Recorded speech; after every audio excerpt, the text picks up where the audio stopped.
Fin 2023, le Japon a annoncé son plus haut budget de la défense depuis des décennies pour l'année 2024, 55,9 milliards de dollars. Et celui-ci devrait augmenter jusqu'à 65,5 milliards en 2027. Nation pacifiste depuis la fin de la Seconde Guerre mondiale, le Japon avait mis sa sécurité entre les mains de son allié américain. Mais la situation évolue et face aux menaces grandissantes de son environnement proche, le Japon réalise qu'il doit revoir sa doctrine militaire et compter un peu plus sur ses propres moyens. Dans cette vidéo, on va voir pourquoi le Japon se réarme et quelles sont les menaces auxquelles il fait face. Et si par hasard vous avez envie d'apprendre le japonais ou même 24 autres langues, vous feriez bien de jeter un œil à Rosetta Stone, le partenaire de cette vidéo. Rosetta Stone, c'est une appli mobile qui permet d'apprendre un tas de nouvelles langues. Il y a 25 langues disponibles et leur méthode d'apprentissage est basée sur l'immersion. On apprend sans traduction et surtout en pratiquant, de la même manière dont vous avez appris votre langue maternelle. Les leçons durent en moyenne 10 minutes avec des thématiques différentes et une difficulté évidemment qui augmente au fur et à mesure de votre progression. Il y a même une reconnaissance vocale qui va valider ou non votre prononciation et ça c'est quand même assez avancé. Konnichiwa. Konnichiwa. Konnichiwa. Pour ma part, j'ai toujours comme projet de m'améliorer en arabe, langue que j'avais commencé à apprendre il y a quelques temps. En géopolitique, c'est important de pouvoir par exemple lire la presse étrangère pour être en mesure de mieux comprendre comment des faits géopolitiques sont perçus sur place. Donc si vous avez envie d'apprendre une nouvelle langue ou de vous perfectionner, essayez Rosetta Stone. Jusqu'au 30 avril, vous pouvez bénéficier de l'offre Lifetime à moins 60% qui vous donne un accès à vie aux 25 langues. Et en plus, c'est garanti 30 jours satisfait ou remboursé. Le lien se trouve en description et commentaire épinglé, donc allez jeter un œil. Et merci si vous le faites car c'est un peu comme si vous faisiez un don à la chaîne. Et maintenant, on reprend avec le Japon. Après la défaite de 1945, les États-Unis imposent au Japon une démilitarisation et une réforme politique en profondeur. Cette démilitarisation est mise noir sur blanc dans l'article 9 de la Constitution entré en vigueur en 1947. Je cite : « Aspirant sincèrement à une paix internationale fondée sur la justice et l'ordre, le peuple japonais renonce à jamais à la guerre en tant que droit souverain de la nation, ou à la menace, ou à l'usage de la force comme moyen de règlement des conflits internationaux. Pour atteindre le but fixé au paragraphe précédent, il ne sera jamais maintenu de forces terrestres, navales et aériennes ou autres potentiels de guerre. Le droit de belligérance de l'État ne sera pas reconnu. » Le Japon met néanmoins en place en 1954 ses forces japonaises d'autodéfense, une armée de fait, mais tournée uniquement vers la défense du pays, s'interdisant tout comportement offensif. Et l'armée américaine est également sur place depuis 1945.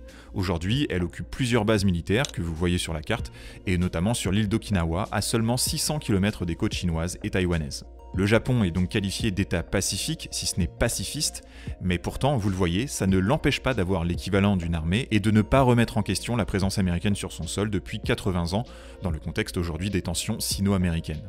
Il faut bien comprendre également que cette tendance pacifique n'a jamais fait l'unanimité au Japon. Ce pacifisme d'après-guerre est vu par une partie de la population aujourd'hui comme une faiblesse alors qu'il était une fierté. Le Premier ministre Shinzo Abe de 2012 à 2020 avait appelé à sortir de cette doctrine, ou tout du moins de passer d'un pacifisme passif vers un pacifisme proactif. En d'autres termes, renforcer ses capacités de dissuasion et donc s'armer. En septembre 2015, par exemple, un package de lois sur la sécurité est voté et rend possible pour le Japon de venir en aide militairement à un pays ami, comme si le Japon était lui-même attaqué. En 2017, Shinzo Abe dit qu'il n'a pas l'intention de limiter les dépenses dans le domaine de la défense à seulement 1% du PIB, comme ça avait été le cas la majeure partie du temps depuis la fin de la Seconde Guerre mondiale, et on notera aussi qu'en 2008 et 2014 ont lieu des remises en cause des interdictions de vente d'armes à des pays étrangers. On perçoit donc ce changement de doctrine. Selon les analyses, certains considèrent que c'est du fait des tensions grandissantes de l'environnement régional du Japon que le pays a opéré ce changement de doctrine, quand d'autres pensent que cette tendance à la remilitarisation a toujours été sous-jacente et qu'elle aurait fini par arriver quoi qu'il arrive. Alors quelles sont ces tensions grandissantes dans la région ? Évidemment, on va parler des tensions autour de la question de Taïwan avec la Chine et les États-Unis, mais pas que, le Japon fait face également à d'autres défis. Les relations entre la Russie et le Japon sont tendues, d'autant plus depuis le conflit en Ukraine, car le Japon a condamné l'agression russe. Par ailleurs, la Russie augmente ses activités militaires dans l'extrême-orient russe, notamment en menant les exercices militaires à grande échelle Vostok 2022 en septembre 2022, auxquels ont participé de nombreux pays étrangers, dont la Chine, qui représentait le deuxième plus gros volume d'hommes durant cet exercice après la Russie elle-même. Ces exercices étaient vus comme, si ce n'est menaçants, au moins provoquants pour le Japon, notamment parce qu'une partie des exercices maritimes se sont déroulés près des îles Kouriles du Sud. Ces îles sont de fait contrôlées par la Russie, mais revendiquées par le Japon, c'est un contentieux territorial historique. Malgré tout, les deux pays peuvent coopérer sur certains points. On notera la participation financière du Japon au projet Sakhalin II, projet de développement d'exploitation de champs pétroliers et gaziers à l'est de l'île russe de Sakhalin. Et malgré la guerre en Ukraine et le positionnement japonais sur ce conflit, les investisseurs japonais sont restés dans le projet Sakhalin II, stratégique pour l'alimentation énergétique du Japon. En 2021, la Russie fournissait 9% du gaz naturel liquéfié japonais, 4% de son pétrole brut et 13% de son charbon. Une autre menace provient de la Corée du Nord. Alors la Corée du Nord a largement augmenté la fréquence de ses tests de missiles depuis une dizaine d'années, dont certains tombant dans les eaux japonaises. Vous voyez sur ce graphique le nombre de missiles tirés par année. La Corée du Nord continue également son programme nucléaire, notamment en miniaturisant ses armes et en diversifiant les moyens de lancer ses têtes nucléaires, que ce soit avec des tracteurs érecteurs lanceurs, des sous-marins ou à partir de trains. Et elle travaille sur des moyens d'empêcher l'interception de ces missiles. Étant donné les discours très belliqueux de la Corée du Nord, tout ça représente de sérieux risques pour le Japon. Alors ensuite, évidemment, le Japon craint la montée en puissance de la Chine. Et à ce sujet, vous allez le voir, la position du Japon est plus ambiguë que l'on ne pourrait le croire. En 2021, la Chine représentait 22% des exportations et 24% des importations du Japon, tandis que le Japon représentait pour la Chine 5% de ses exportations et 8% de ses importations. Donc on voit déjà un très fort déséquilibre commercial, mais on est habitué, la Chine se trouve la plupart du temps en position de force à ce niveau-là. Et on notera que les échanges entre les deux sont assez diversifiés, on va retrouver les secteurs de l'électronique, de la machinerie, de l'automobile, des textiles ou encore de l'agriculture. On n'a pas, comme dans certains cas, un des deux pays qui n'importerait de son partenaire qu'un seul type de matière première par exemple, ce qui le rendrait dépendant. Ensuite, en termes de relations diplomatiques, il faut garder en tête que le souvenir des atrocités japonaises commises en Chine durant la Seconde Guerre mondiale est encore présent. Une certaine rancœur existe ainsi qu'un sentiment de revanche. Entre les deux pays existe également un contentieux territorial, il concerne les îles Senkaku, ou Chaoyu en chinois.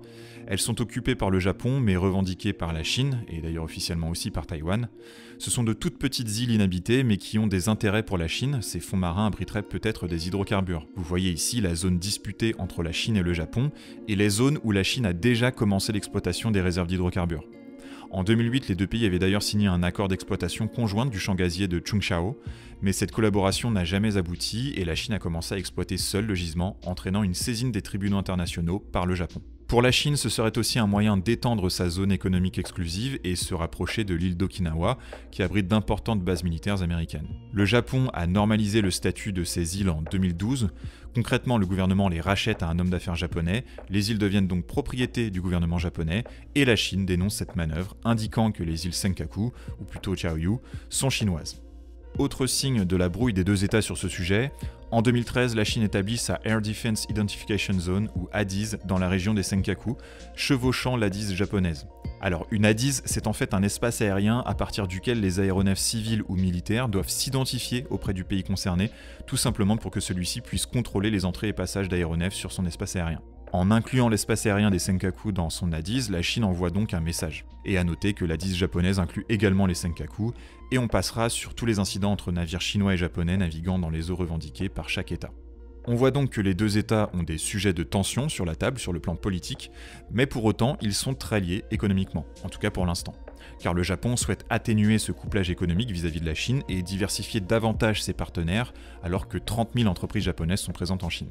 Par exemple, en 2019, une loi sur les investissements étrangers est votée au Japon et elle abaisse le plafond de la participation étrangère au capital d'entreprises japonaises opérant dans des secteurs identifiés comme sensibles de 10% à 1%. Et cette loi vise particulièrement les investissements chinois. On notera aussi qu'une usine de semi-conducteurs de l'entreprise taïwanaise TSMC a été implantée dans la préfecture de Kumamoto, le Japon préférant avoir les usines chez lui en cas de conflit entre la Chine et Taïwan, puisque Taïwan est le plus grand fournisseur de semi-conducteurs au monde, là où le Japon s'approvisionne, et ces éléments sont indispensables à tous nos appareils électroniques modernes, sachant que le secteur des appareils électroniques est important au Japon.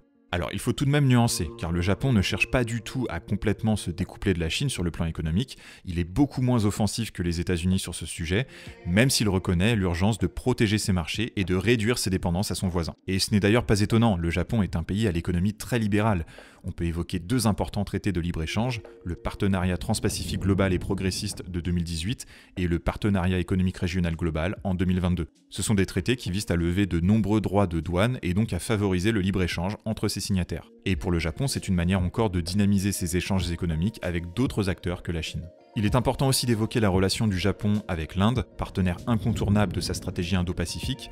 Les deux pays prônent la liberté de navigation à travers l'Indo-Pacifique. En 2017, ils conceptualisent le corridor de croissance Asie-Afrique, dont le but est de développer, avec le soutien de la Banque asiatique de développement, des infrastructures portuaires reliant l'Inde à l'Afrique et l'Inde à l'Asie du Sud-Est. Et ce sont concrètement aussi les routes commerciales reliant le Japon à l'Europe. L'Inde et le Japon investissent dans ce vaste projet qui vient un peu concurrencer les nouvelles routes de la soie chinoises, projet chinois similaire mais à plus grande échelle. En fait, le Japon intègre totalement l'aspect économique dans le thème de la sécurité nationale, et c'est d'ailleurs le premier pays à avoir créé le poste de ministre de la sécurité économique. Alors ensuite, sur le plan de la sécurité défense pure, le Japon cherche également à élargir la liste de ses partenaires. Évidemment, la relation avec les États-Unis reste essentielle et primordiale, et le Japon le rappelle régulièrement dans des documents officiels évoquant sa politique en matière de défense, mais, et même si c'est assez peu probable dans les années à venir étant donné les intérêts américains, le Japon craint aussi un désengagement américain dans le fait d'assurer la sécurité japonaise. Alors voyons un peu quelles sont les relations tissées par le Japon dans le domaine de la sécurité. Déjà, il est membre du Quad, le dialogue quadrilatéral pour la sécurité, avec l'Inde, l'Australie et les États-Unis. Ces membres réalisent des entraînements militaires conjoints, clairement dans un objectif de démonstration de force face à la Chine, mais le Japon promeut également une coopération sécuritaire avec la Nouvelle-Zélande, le Canada, le Royaume-Uni et la France. Avec l'Australie et le Royaume-Uni, il a également signé des accords d'accès réciproque, donc qui permettent aux armées des pays de se déployer sur le territoire d'un autre.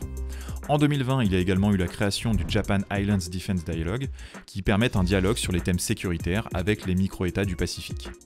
Et on notera également un développement de ces relations en Asie du Sud-Est, notamment avec les Philippines, la Malaisie, l'Indonésie ou encore le Vietnam. Le Japon engage des coopérations dans les domaines de la lutte contre la piraterie et le terrorisme. Cela permet des contacts entre les états-majors respectifs de ces pays, de réaliser des exercices navals entre gardes-côtes, et mine de rien, ce sont des premiers rapprochements, encore une fois, sur les sujets de sécurité et défense. Et enfin, il faut évoquer les relations du Japon avec son voisin sud-coréen. Alors les relations ont été longtemps très tendues, le Japon occupe toute la péninsule coréenne de 1910 à 1945 et la population coréenne est brutalement réprimée, ce qui a entraîné un sentiment de forte rancœur encore présent aujourd'hui. Une dispute territoriale existe également autour des îles Takeshima en japonais ou Dokdo en coréen, des rochers d'une vingtaine d'hectares situés dans la mer du Japon et occupés par la Corée du Sud, dont les environs pourraient abriter des hydrocarbures. Néanmoins, en août 2023, une sorte d'alliance s'est établie entre la Corée du Sud, le Japon et les États-Unis, à l'initiative des États-Unis. C'est un pacte de sécurité et durant leur premier sommet en janvier 2024, ils ont discuté de collaboration avec les États d'Asie du Sud-Est et du Pacifique et du besoin de consolider une sécurité économique régionale. Donc vous le voyez, le Japon tente vraiment d'élargir ses coopérations dans ce domaine. On notera aussi sa volonté de se rapprocher encore davantage de l'OTAN. Le ministre des Affaires japonais Hayashi a assisté pour la première fois à une réunion des ministres des Affaires étrangères de l'OTAN en avril 2023, et en juin de la même année, le Premier ministre Kishida a assisté à un sommet de l'OTAN. Toutes ces actions découlent du fait que le Japon considère que son environnement sécuritaire est le plus tendu depuis la fin de la Seconde Guerre mondiale. On en a évoqué les enjeux plus tôt dans cette vidéo. Son livre bleu diplomatique 2023 met en avant notamment les tensions croissantes entre les puissances en place, une scission de plus en plus prononcée sur le thème des valeurs, la liberté et la démocratie, et une tendance croissante des nations à renforcer leur puissance et à entrer en compétition pour une influence internationale.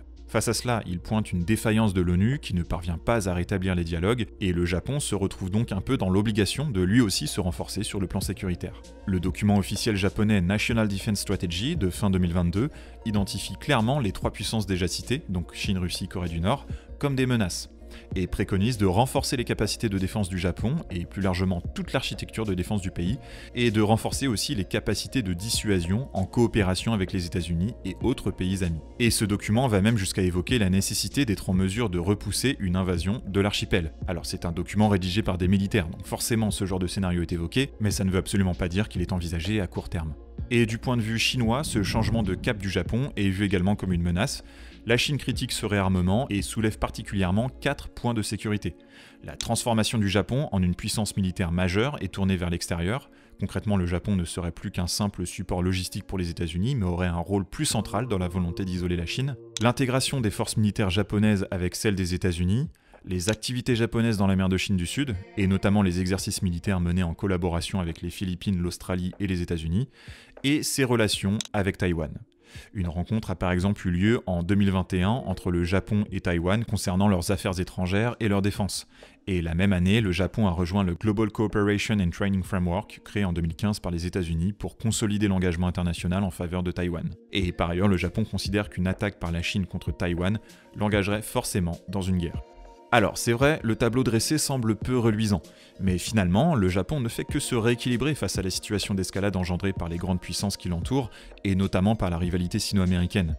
Son objectif, c'est de maintenir un statu quo, d'éviter l'affrontement, car il recherche la prospérité économique. Il communique avec la Chine, fait énormément de commerce avec elle, et appelle à une relation constructive et stable. Mais de réelles menaces existent, ce qui explique sa volonté de moins dépendre économiquement de la Chine, et moins des États-Unis sur le plan sécuritaire. Plus d'autonomie, moins de dépendance et préservation du statu quo et de la libre navigation en Indo-Pacifique, et notamment dans le détroit de Taïwan, qui constitue sa principale route d'importation et d'exportation.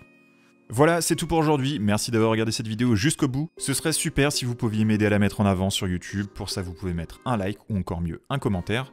N'hésitez pas à vous abonner à la chaîne, on est presque 300 000, et n'oubliez pas, si Rosetta Stone vous intéresse, il y a le lien en description. Si vous voulez aller plus loin et participer financièrement à la chaîne, vous pouvez me faire un don sur la plateforme Tipeee, vous trouverez le lien en description, et encore une fois, un énorme merci à tous les tipeurs qui me soutiennent financièrement. Voilà, je vous dis à la prochaine pour une nouvelle vidéo. Salut!